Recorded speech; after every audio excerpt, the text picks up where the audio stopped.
Okay, so this is our market garden. Actually, no, this is our market garden in the middle of winter. It's a living soil, no dig garden. So what that means is that we don't dig. The reason being that we don't want to disturb the soil. We want to make sure that there is as much living space for microbial activity, for those beneficial bacteria, for all of the good little bugs and things that create the food network underground. So then rather than take away, we only add. Our compost system is in service of this particular market garden. So we only on new plantings will add a layer of compost. What we also do is when we harvest the last of a particular round of vegetables, we cut them and leave the roots in. That root system will decay and add fertility to the garden, as well as creating a habitat for all of the beneficials that we want living there. Some of that cover comes in the form of mulches, so we don't want any exposed soil.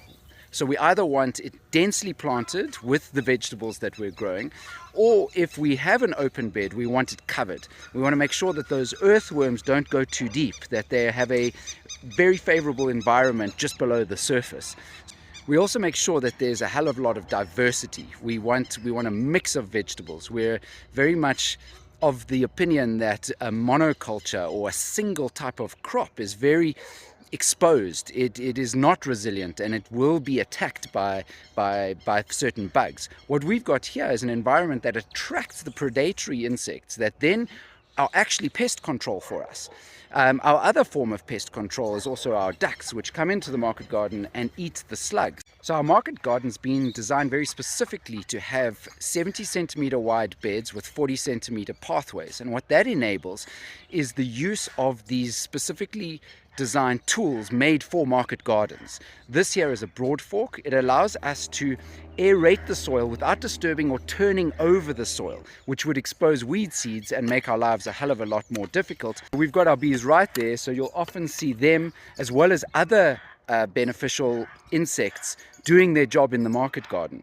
So they're getting forage. We have flowers in the garden 24/7, so for the entire year we're growing edible flowers for restaurants.